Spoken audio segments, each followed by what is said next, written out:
El siguiente concepto que vamos a ver es el de integración. Integración significa que precisamente vamos a juntar todas las actividades o las funciones que se desempeñan en cada departamento y cada uno de estos departamentos, pues como ya lo hemos visto, tiene sus objetivos en común y entonces precisamente vamos a integrar todas las actividades que son afines y las vamos a poner en un solo departamento, ¿no? Esto se debe evitar que cada departamento tenga objetivos, metas y estrategias particulares que obstruyan al fin para el cual la empresa fue creada. Cada uno de los departamentos son una parte integral de la organización. Esto ya lo estuvimos viendo en la teoría de sistemas. Todos los departamentos son un subsistema dentro de un sistema mayor, en este caso que es la organización. Y entonces todos los departamentos tienen un objetivo y este objetivo, vamos, es acorde a las funciones o al fin para el cual es creado este departamento. Pero en conjunto todos van dirigidos hacia lo mismo, que es hacia la misión, hacia la visión que tiene la organización. Entonces, si nosotros pusiéramos aquí en estas manos y lo estuviéramos representando como el departamento de mercadotecnia, el departamento de producción, el de finanzas, el de recursos humanos, etcétera, investigación y desarrollo, todo lo que ustedes quieran. Entonces todos deben estar unidos hacia un solo objetivo, que es el objetivo principal de la organización, en todo caso hacia la misión. Entonces por eso hablamos de una integración. Y es integrar todos los departamentos dirigidos hacia un mismo fin, con la finalidad de que no obstruyan el fin para el cual es creada la organización. Dentro de la organización hay una serie de conflictos y son conflictos, vamos, normales o de alguna manera, pues, propios de los cambios. Todos los cambios exigen a veces dolor, un poquito de sufrimiento, un poquito de que te sacas de onda, etcétera. Entonces hay conflictos en todas las organizaciones. Pero nada más que hay algunos conflictos que le podríamos llamarle funcionales y algunos que son disfuncionales. Los conflictos funcionales son aquellos en los cuales precisamente los cambios nos mueven un poquito el tapete, nos hacen crecer y nos hacen innovar y nos hacen implementar cosas nuevas, etcétera. Y entonces esto nos hace crecer. Esto le podríamos llamar los conflictos funcionales. E inclusive en algunas organizaciones los administradores crean este tipo de conflictos precisamente para crecer, para buscar algo diferente, para innovar, para hacer cambios a la estructura de la organización. Entonces, estos son conflictos que funcionan, conflictos que nos hacen crecer y que son positivos. Pero también ahí están los conflictos disfuncionales, que son aquellos conflictos pues que existen y que en lugar de hacer que sea positivo para la organización, pues crea resentimiento, agresión, inconformidad, desmotivación, etcétera. Pero aquí nosotros pues lo que queremos es que exista dentro de nuestra organización conflictos funcionales, conflictos que nos hagan funcionar y crecer. Bueno, se logra el manejo eficaz de un conflicto cuando los individuos abordan el problema de frente para encontrar una respuesta óptima para las metas de la organización. Entonces, este es un conflicto. Tenemos una situación que no está en nuestras manos y entonces, pues esto nos trae un poquito de desbalance y como quien dice, tomas el toro por los cuernos y entonces dice, ok, tengo este problema, tengo este conflicto, ¿qué es lo que necesito empezar a hacer?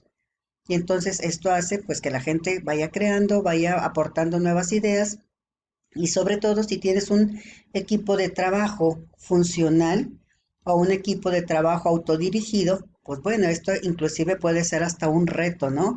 Por ejemplo, nosotros los docentes estábamos acostumbrados a trabajar en el aula con un equipo, etcétera, y entonces de repente nos dicen que nos tenemos que ir a nuestras casas y que desde nuestras casas tenemos que dar clase. Entonces tenemos un conflicto, algo que nos sacó de nuestra zona de confort y entonces pues ahora tuvimos que capacitarnos para utilizar ciertas herramientas. Entonces nos hizo crecer y hizo que nos capacitáramos en ciertas cosas e inclusive ustedes, ¿no?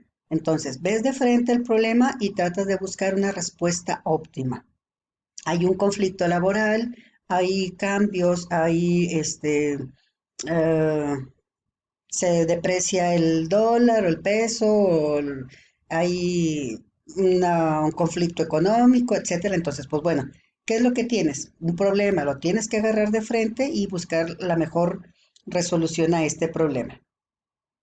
Además, las personas que coordinan dicho manejo y están involucradas en el proceso de integración deben tener influencia basada en sus conocimientos y habilidades reconocidas, así como capacidad para resolver problemas.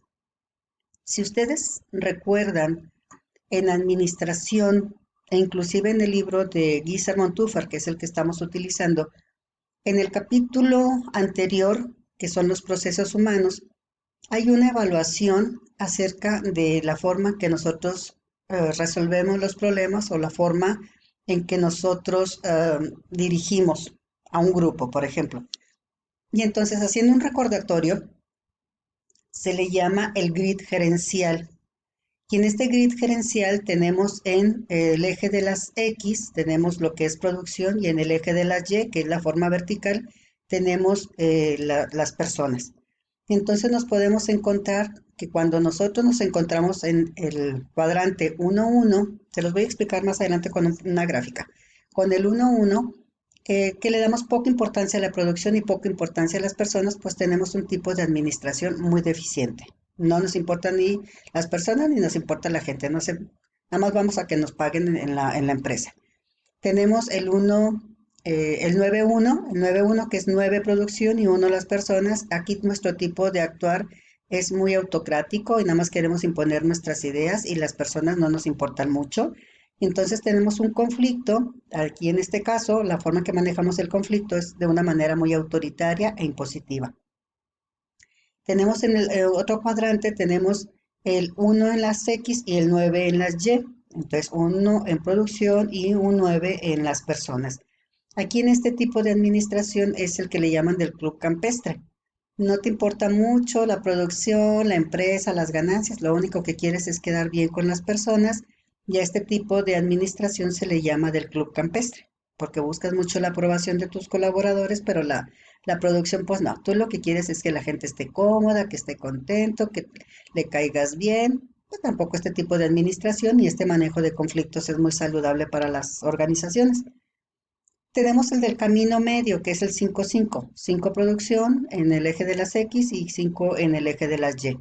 Y entonces aquí tenemos que es un tipo de administración del camino medio, que de ahí en adelante todo está bien.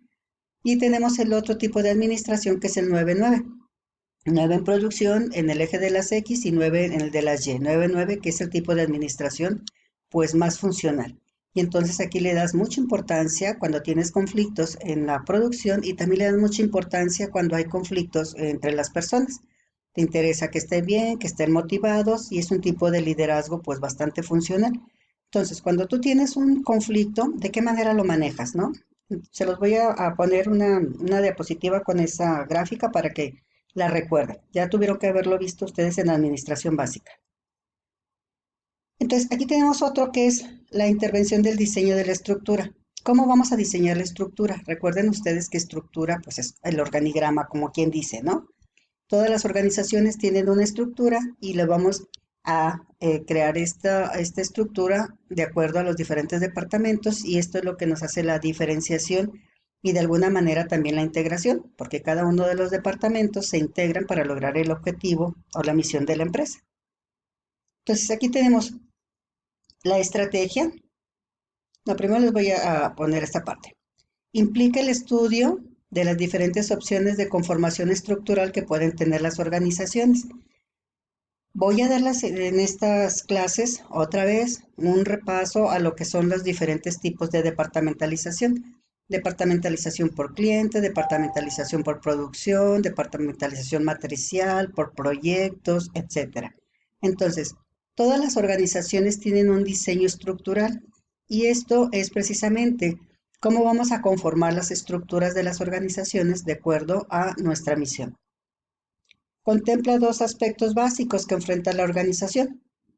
Uno es la necesidad de especializar el desempeño de la tarea, lo cual conlleva una división de la mano de obra. Entonces, precisamente, Nosotros tenemos una, por ejemplo, una organización matricial en la cual tenemos dos proyectos, pero lo estamos elaborando dentro de una misma organización, pues entonces nosotros tenemos que checar cuáles van a ser las diferentes tareas que se van a llevar a cabo y las tenemos que especializar de acuerdo a estas funciones. Se los voy a explicar en las siguientes diapositivas para ver si les va quedando más claro. Otro es la necesidad de coordinar las diferentes tareas de especialización dentro del sistema de la organización en su totalidad. Bueno, tenemos que son las estrategias. Estos son los objetivos y las metas. Otra es la forma de la organización, que es la división de la mano de obra y la coordinación para el cumplimiento de la tarea y la integración de los objetivos, que es la selección y capacitación del personal de acuerdo a las funciones o a los departamentos para los cuales estamos seleccionando, y el diseño e implantación de los sistemas de recompensa. ¿Cómo les vamos a pagar? ¿Cuál va a ser el salario? Recuerden ustedes que esto lo podemos obtener a través del análisis de puestos y de la evaluación de puestos, en donde nos da información precisamente de cómo sería un plan de salarios o de recompensas de acuerdo a las funciones, a la especialización y todo este tipo de información que lo obtenemos a través de estas dos actividades, que es el análisis de puestos y la evaluación de puestos. Ok. Entonces, aquí empiezo ya con lo que es la departamentalización funcional, que es lo que les decía que vamos a hacer un recordatorio de administración básica. Entonces, para qué nos va a servir una departamentalización funcional? Es la que se presenta con mayor frecuencia en las organizaciones. Es como quien dice la más sencillita, la más básica. Entonces, ¿cuáles son las funciones que tenemos dentro de la organización? Bueno, pues tenemos un área administrativa. Entonces, pues ponemos un departamento precisamente para este tipo de funciones. Tenemos un área de reclutamiento, de selección, de remuneración, de pues todo lo que es sueldos y salarios. Bueno, que pues entonces la vamos a poner de acuerdo a sus funciones y le ponemos el departamento de recursos humanos. Tenemos el área contable o de tesorería y entonces, bueno, ¿a qué se va a encargar esto? Pues de las finanzas de la organización, etcétera, etcétera, etcétera. Y entonces, pues entonces corresponden al departamento de tesorería y otro que sería el control presupuestal o el de producción o el de marketing, etcétera.